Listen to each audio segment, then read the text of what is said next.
Welcome back media Chhattisgarh. चलिए देखते हैं छत्तीसगढ़ की 25 फटाफट बड़ी खबरें। साथ ही डेली खबरों से अपडेट रहने के लिए चैनल को सब्सक्राइब करने के साथ वीडियो को लाइक करें। छत्तीसगढ़ नगर निकाय चुनाव में भाजपा की बड़ी जीत, सभी 10 नगर निगम जीते, कांग्रेस का खाता भी नहीं खुला, आपने एक नगर पालिका जीती। छत्तीसगढ़ नगर निकाय चुनाव के नतीजे आ गए हैं। राज्य के कुल 10 निगम, 49 नगर पालिका और 113 नगर पंचायतों पर 11 फरवरी को चुनाव हुए थे। बीजेपी ने सभी 10 नगर निगम में जीत दर्ज की है। यहां कांग्रेस का सुपड़ा साफ हो गया है। वहीं राज्य की 49 नगर पालिकाओं में से भाजपा के खाते में 35 गई है, कांग्रेस ने 8 पर जीती है। आपने बिलासपुर की बोधरी नगर पालिका में जीत दर्ज की है। निकाय चुनाव में आपकी यह पहली जीत है। 18 फरवरी को इन 3 जिलों में बंद का ऐलान, नक्सलियों ने प्रेस नोट जारी कर कही ये बात। बीजापुर जिले के नेशनल पार्क एरिया में 9 फरवरी को पुलिस और नक्सलियों के बीच हुई भीषण मुठभेड़ के बाद अब नक्सलियों ने अपने 21 साथियों की पहचान की है। नक्सलियों की दक्षिण सब जोनल ब्यूरो की प्रवक्ता समता ने प्रेस नोट जारी कर इन मौतों की पुष्टि की और विरोध में 18 फरवरी को बीजापुर, सुकमा और दंतेवाड़ा जिलों में बंद का आह्वान किया है। रायपुर निगम रिजल्ट, मीनल चौबे 1,53,000 वोट से जीती। 70 वार्ड में 60 पर बीजेपी, कांग्रेस 7 पर जीती। एजाज डेबर हारे पत्नी जीती। रायपुर नगर निगम चुनाव में बीजेपी की मेयर प्रत्याशी मीनल चौबे 1,53,290 वोटों से जीत गई है। उनको 3,15,835 वोट मिले हैं, जबकि कांग्रेस प्रत्याशी दीप्ति दुबे को 1,62,545 वोट मिले हैं। वहीं पूर्व महापौर एजाज डेबर पार्षद पद का चुनाव 1529 वोट से हार गए हैं। वहीं कांग्रेस से एजाज डेबर की पत्नी अपने वार्ड पर जीत गई है। निगम के 70 वार्ड में से बीजेपी 60 पर, कांग्रेस महज 7 पर और 3 वार्ड पर निर्दलीय पार्षद जीते हैं। पुलिस से बचकर भागने के चक्कर में पलटा शराब से भरा कंटेनर, 94 लाख की अवैध मदिरा जब्त, 2 तस्कर गिरफ्तार। रायगढ़ जिले में अवैध शराब की तस्करी के खिलाफ पुलिस की कार्रवाई जारी है। खरसिया में अवैध शराब की तस्करी करते 2 तस्करों को गिरफ्तार किया है। आरोपियों के कब्जे से लाखों का अवैध मदिरा बरामद किया गया है। आरोपियों ने तस्करी के लिए उत्तर प्रदेश राज्य के नंबर प्लेट वाले कंटेनर वाहन का इस्तेमाल किया था। छत्तीसगढ़ में लोन वर्राटू अभियान का असर, 2 महिला समेत 3 इनामी नक्सलियों का सरेंडर। दंतेवाड़ा जिले से खबर है। लोन वर्राटू अभियान से प्रभावित होकर 2 महिला समेत 3 इनामी नक्सलियों ने आत्मसमर्पण किया है। नक्सलियों की खोखली विचारधारा और उनके शोषण, अत्याचार और स्थानीय आदिवासियों पर होने वाले हिंसा, नक्सली संगठनों के भीतर आंतरिक मतभेद और जंगलों में रहने की कठिनाइयों से तंग आकर इनामी नक्सलियों ने पुलिस के सामने सरेंडर किया है। महाकुंभ जा रहे छत्तीसगढ़ के 10 श्रद्धालुओं की मौत, 19 घायल। प्रयागराज में बस से टकराई बोलेरो, सभी कोरबा के रहने वाले। यूपी के प्रयागराज में महाकुंभ जा रहे छत्तीसगढ़ के श्रद्धालुओं की बोलेरो हादसे का शिकार हो गई है। बोलेरो और बस की टक्कर में 10 लोगों की मौत हो गई है, जबकि 19 श्रद्धालु घायल हुए हैं। सभी कोरबा जिले से श्रद्धालु संगम स्नान करने के लिए जा रहे थे। चुनाव जीतने के बाद जीवर्धन ने लोगों को पिलाई चाय, कहा पहले भी चाय वाला था, अब भी चाय वाला रहकर लोगों की समस्याओं का करूंगा समाधान। नगर निगम रायगढ़ में चाय बेचने वाले भाजपा महापौर प्रत्याशी जीवर्धन चौहान ने 34,365 वोट से बड़ी जीत दर्ज की है। चुनाव जीतने के बाद भी जीवर्धन लोगों को अपनी दुकान में चाय पिला रहे हैं। उन्होंने मीडिया से बातचीत में कहा कि पहले भी चाय वाला था, अब भी चाय वाला रहकर लोगों के बीच में हमेशा रहूंगा। दुकान में रहकर ही लोगों की समस्याओं को सुनूंगा और उसका समाधान करूंगा। रायगढ़ में मूलभूत सुविधाओं की कोई कमी नहीं होने दूंगा। रायपुर में सब इंस्पेक्टर के घर बिना ताला तोड़े चोरी, दरवाजे का स्क्रू खोलकर कुंडी निकाली, महाकुंभ में स्नान के लिए गया था परिवार। रायपुर में सब इंस्पेक्टर के घर चोरी की वारदात हुई है। चोरों ने घर के दरवाजे का बिना ताला तोड़े इस पूरी वारदात को अंजाम दिया है। उनने भीतर घुसने के लिए कुंडी का स्क्रू निकाल दिया, फिर कमरे की अलमारी में रखे सोने चांदी के गहने और रुपये लेकर फरार हो गए। ये पूरा मामला अमनाका थाना क्षेत्र का है। पशु तस्करी में जसपुर पुलिस की कार्रवाई, आरोपी महिला को रायगढ़ से किया गिरफ्तार, तस्करों को वाहन उपलब्ध कराया था। जसपुर में पशु तस्करी के खिलाफ चल रहे ऑपरेशन शंखनाद को बड़ी सफलता मिली। पुलिस ने रायगढ़ जिले के सरिया से दीप किरण सोरेंग नाम की महिला को गिरफ्तार किया, जो पशु तस्करों को अपना वाहन उपलब्ध करा रही थी।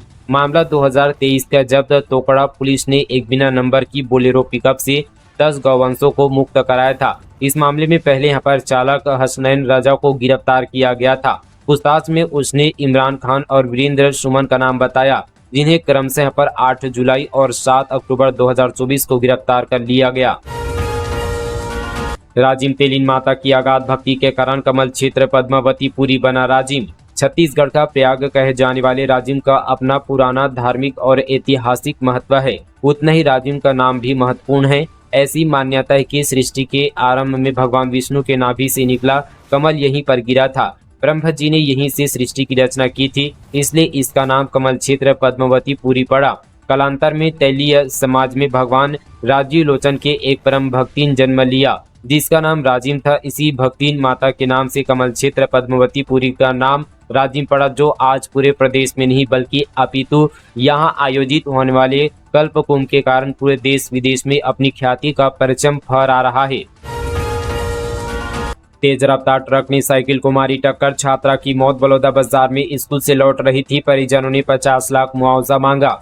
छत्तीसगढ़ के सिरपुर घोटिया मार्ग पर भवानीपुर स्कूल के सामने एक सड़क हादसे में 18 वर्षीय छात्रा तुमेश्वरी यादव की मौत हो गई। छात्रा साइकिल से स्कूल से घर लौट रही थी, तभी एक तेज रफ्तार सीमेंट लोडेड ट्रक ने उसे कुचल दिया।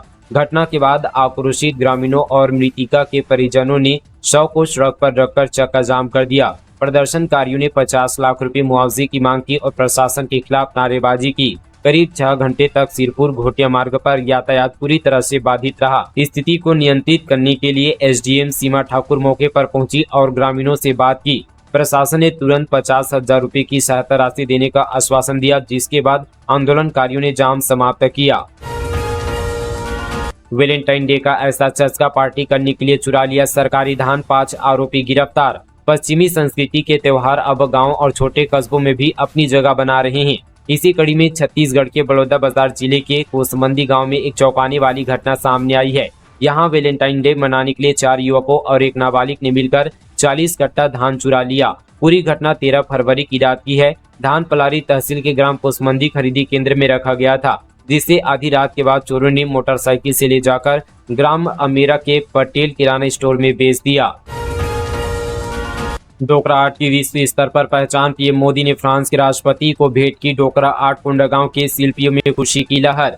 कोंडागांव से जन्मी डोकरा आर्ट ने एक बार फिर से अंतर्राष्ट्रीय स्तर पर अपनी पहचान बनाई है। प्रधानमंत्री नरेंद्र मोदी ने फ्रांस के राष्ट्रपति इमैनुअल मैक्रों को संगीतकारों की डोकरा कलाकृति भेंट की, जिससे स्थानीय शिल्पकारों में गर्व की भावना है। डोकरा आर्ट की विशेषता है कि इसे पूरी तरह से हस्तनिर्मित किया जाता है। यह कला मोहनजोदड़ो हड़प्पा काल से चली आ रही है। इस कला को बनाने में 12 चरणों से गुजरना पड़ता है। आधुनिकीकरण के बावजूद भी इसे हाथों से ही तैयार किया जाता है। डोकरा शब्द का अर्थ बूढ़े बुजुर्ग से है और यह भारत की प्राचीनतम कलाओं में से एक है। कोंडागांव के प्रसिद्ध शिल्पकार राजेंद्र बघेल को पूर्व प्रधानमंत्री अटल बिहारी वाजपेयी सम्मानित कर चुके हैं। वह 6 से अधिक विदेशों में अपनी कला का प्रदर्शन कर चुके हैं और 1 दर्जन से अधिक बार राज्य और राष्ट्रीय स्तर के पुरस्कार प्राप्त कर चुके हैं। बंडा मुंडा स्टेशन पर नॉन इंटरलॉकिंग का काम का असर, बिलासपुर टाटानगर समेत 4 ट्रेनें रद्द, 8 ट्रेनें 2 से 4 घंटे लेट चलेगी। बिलासपुर टाटानगर बिलासपुर एक्सप्रेस 15 से 25 फरवरी तक रद्द रहेगी। दक्षिण पूर्व रेलवे के चक्रधर मंडल के बंडा मुंडा स्टेशन पर नॉन इंटरलॉकिंग कार्य के कारण यात्री ट्रेनों का परिचालन प्रभावित होगा। इसके अलावा टाटानगर नेताजी सुभाष चंद्र बोस इतवारी टाटानगर एक्सप्रेस, दुर्ग आरा साउथ बिहार एक्सप्रेस और आरा दुर्ग साउथ बिहार एक्सप्रेस भी रद्द की गई है। ट्रेन परिचालन में देरी की बात करें तो पुणे शालीमार एक्सप्रेस 2 घंटे, नांदेड़ शालीमार एक्सप्रेस 1.5 घंटे और सिकंदराबाद रक्सौल स्पेशल 3 घंटे की देरी से चलेगी। आईडी ब्लास्ट की चपेट में आने से घायल हुआ जवान, बेहतर इलाज के लिए रायपुर रेफर। बीजापुर जिले में आईडी की चपेट में आने से एक जवान घायल हो गया है। प्राथमिक उपचार के बेहतर इलाज के लिए जवान को रायपुर रेफर किया गया है। मिली जानकारी के अनुसार 90 से कोबरा 202 की टीम एरिया डोमिनेशन के लिए निकली थी। इस दौरान वे नक्सलियों के लगाए गए आईडी की चपेट में आ गए। ब्लास्ट में कोबरा 202 के आरक्षक अरुण कुमार यादव घायल हो गए हैं। उनके साथियों ने उन्हें घटनास्थल से बाहर निकाला और प्राथमिक उपचार कर जिला अस्पताल बीजापुर ले गए। वहां से घायल जवान को रायपुर रेफर किया गया। जवान की हालत खतरे से बाहर बताई जा रही है। मवेशियों की तस्करी करने वाले पुलिस से बचने वाहन को घुसाए, मकान में बाल बाल बचे लोग। राजनांदगांव जिले में मवेशियों को खैरागढ़ होते हुए महाराष्ट्र के कत्लेखाने ले जा रहे 2 तस्करों को चिखली पुलिस ने गिरफ्तार किया है। आरोपियों के कब्जे से 30 मवेशी और वाहन को भी जब्त कर लिया है। आरोपियों के खिलाफ पशु क्रूरता अधिनियम के तहत कार्रवाई करते हुए न्यायालय में पेश कर जेल भेज दिया गया है। निर्वाचन आयोग ने चुनाव परिणाम के बाद हटाई आदर्श आचार संहिता आदेश जारी। छत्तीसगढ़ में नगर पालिकाओं के महापौर, अध्यक्ष और पार्षद पदों के चुनाव और उपचुनाव 2025 के लिए राज्य निर्वाचन आयोग द्वारा 20 जनवरी 2025 को चुनाव कार्यक्रम जारी किया था। कार्यक्रम की घोषणा के साथ ही संबंधित नगरीय क्षेत्रों में आदर्श आचरण संहिता प्रभावी हो गई थी। प्रदेश के 173 नगरीय निकायों में 11 फरवरी को मतदान संपन्न हुआ, जो कि 15 फरवरी को मतगणना पूर्ण होने के बाद राज्य निर्वाचन आयोग ने केवल नगर पालिकाओं के निर्वाचन क्षेत्रों में आदर्श आचरण संहिता को प्रभाव शून्य घोषित कर दिया है। भोरमदेव शक्कर कारखाना द्वारा गन्ना किसानों को 44 करोड़ 99 लाख रुपए का भुगतान। राज्य शासन के निर्देशानुसार भोरमदेव सहकारी शक्कर कारखाना मर्यादित कवर्धा ने पोराई सत्र 2024-25 के अंतर्गत अब तक गन्ना किसानों को कुल 44 करोड़ 99 लाख रुपए का भुगतान किया है। कारखाना प्रबंधन ने गन्ना उत्पादक किसानों से अपील की है कि वे परिपक्व, साफ सुथरा, बिना अगवा और बिना जड़ वाला गन्ना आपूर्ति करें। इससे शक्कर की रिकवरी दर में वृद्धि होगी, जिससे किसानों को बेहतर लाभ मिलेगा।